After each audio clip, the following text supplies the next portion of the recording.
Estamos de volta com o programa de hoje, que tem a participação da historiadora da USP, Maria Helena Machado, e o jornalista Abílio Ferreira. Olá, professora. Então, agora conte-nos por que, afinal de contas, as coisas estão acontecendo neste momento. Então, eu vou falar rapidamente, que eu quero falar um pouquinho da liberdade também, que é uma coisa bastante importante que está acontecendo na nossa cidade.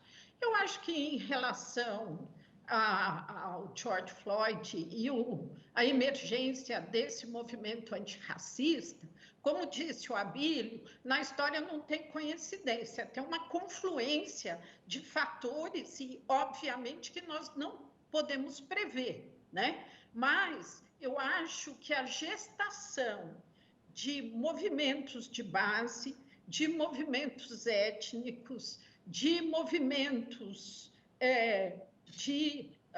feministas e de movimentos antirracistas que vem sendo invisibilizado há muito tempo pela nossa sociedade, vem, enfim, colocando lenha na fogueira, e no caso específico dos Estados Unidos, né? Lembre-se que George Floyd foi assassinado em Minneapolis, uma cidade branca do norte dos Estados Unidos, com uma população negra muito minoritária, e não no sul. É interessantíssimo você pensar nisso, né?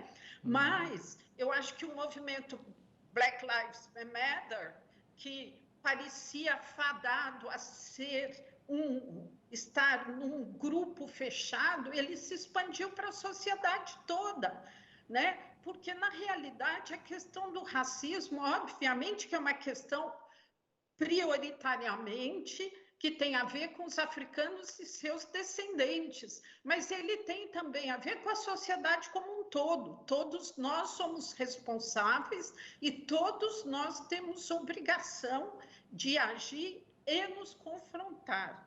Então, eu acho que esse foi o momento que uma longa gestação de movimentos mais ou menos fragmentados se juntaram, e isso reverberou pelo mundo.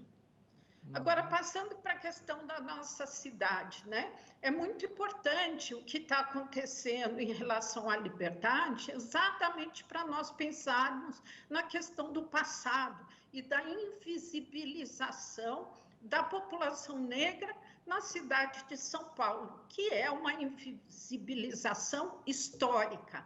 Ela vem desde o movimento abolicionista, ela vem no final do século XIX e ela é consolidada no quarto centenário, 1954, quando todo o lema da cidade é São Paulo para frente, São Paulo a força do Brasil, e vem de uma narrativa de que São Paulo foi construída pelos bandeirantes e por índios amigáveis, bons, tupis, né, que se entregaram aos colonizadores, né? Essa é uma interpretação a qual o historiador John Monteiro, em Negros da Terra, fez uma crítica contundente, mostrando que os bandeirantes eram apresadores de índios.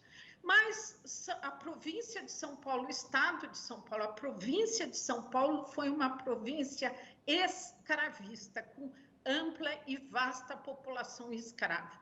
No entanto, essa história foi invisibilizada na cidade. No caso da liberdade. Agora, nada contra que os japoneses que hoje estão morando lá tenham os seus monumentos, obviamente. Mas o Largo da Liberdade era o Largo da Forca, onde foram supliciados todos os criminosos, era o Pelourinho, né? Tinham execuções públicas e um número muito grande de escravos. A Capela dos Aflitos, ela está em cima de um cemitério daqueles que não podiam ser enterrados no Campo Santo, quer dizer, dentro das igrejas.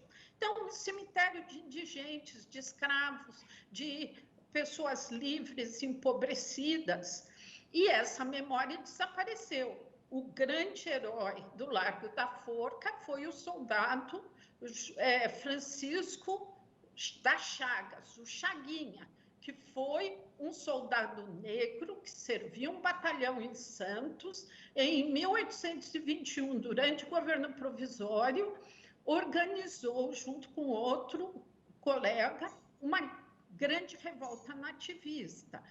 E, inclusive, atacou o batalhão português. São momentos que precedem a independência. E ele foi condenado à morte e foi por enforcamento exatamente no Largo da Forca. A cela dele foi uma cela na Capela dos Aflitos, e o interessante é que ele foi colocado na forca por 3 vezes, e por 3 vezes a corda quebrou.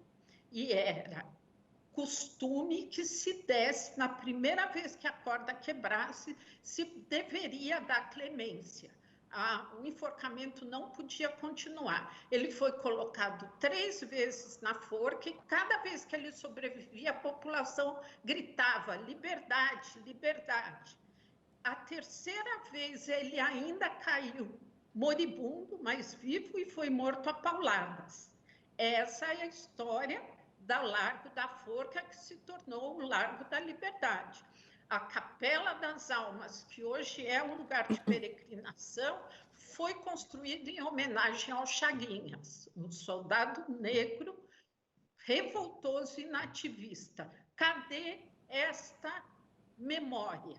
Onde está essa memória em São Paulo? Nenhum lugar. É isso que vocês colocaram, é brilhante, eu acho que uma história particularmente importante no contexto de uma TV pública. É muito legal saber isso, estou conhecendo essa história pela primeira vez e acho que, de fato, ela traz uma reflexão que é incomum, mas é muito importante, que é sobre o quanto novos monumentos, novas ressignificações, não necessariamente trazem algo que meramente se soma. Muitas vezes elas trazem algo que também apaga. E nesse processo de apagar memórias, eventualmente histórias muito ricas e histórias que são importantes para que o Brasil tenha contato com aquilo que de fato levou à sua construção, permaneça. Então aí eu gostaria de perguntar para vocês, vocês acham que existem outros exemplos de apagamento dessa história que deveria estar mais viva, mais pública, para que a gente se conectasse com esse movimento de fato de consciência e que está muito ligado à destruição das estátuas escravistas? Abílio. Eu achei que a gente fosse alternar. Você não quer começar essa? Sim, pode ser. Eu acho que sim. Nós temos todos os monumentos em homenagem aos bandeirantes, né? Inclusive a do Ibirapuera, que é um monumento de grande envergadura, e o Borba Gato, que foi construído em 1963 pelo Júlio Guerra, e que é um monumento, afinal de contas, sem nenhum valor estético, né? E que nos assombra, né? O Borba Gato daquela envergadura entrando na cidade quando ele foi um apresador de índios, né? Essa história já tiveram monumentos, inclusive tem a estação do metrô, né? Também conectada. Portanto, é um lugar de passagem de milhares de pessoas todos os dias. Os guaranis, os grupos guaranis de São Paulo já fizeram contramonumento, já fizeram movimentos para tirar o nome e sem sucesso, né? Há muitos historiadores dizendo, não, mas isso é uma memória histórica, mas qual? A história está contada pela boca de um, que é o Borba Gato, bandeirante. E a história dos milhares de apresados que entraram na cidade acorrentados, com seus filhos no colo, morrendo de fome, de doenças e de castigo. Cadê essa história? Nós nunca vamos contá-la, nós só vamos contar a história do Borba Gato. Por quê? Nós temos que nos perguntar por quê. É importante que a sociedade brasileira se pergunte o porquê esses monumentos ainda estão de pé e o que eles significam.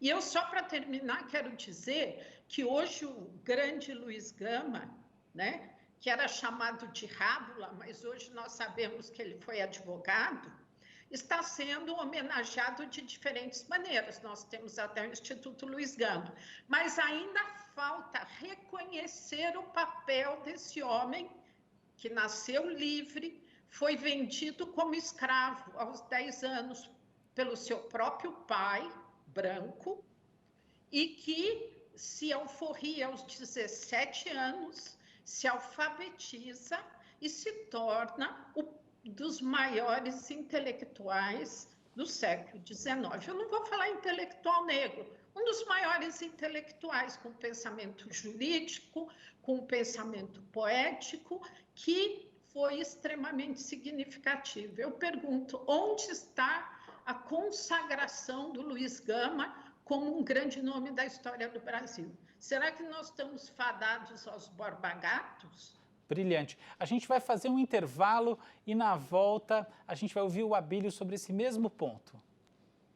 Peço licença aos senhores, nós vamos para um rápido intervalo e daqui a pouco a gente volta.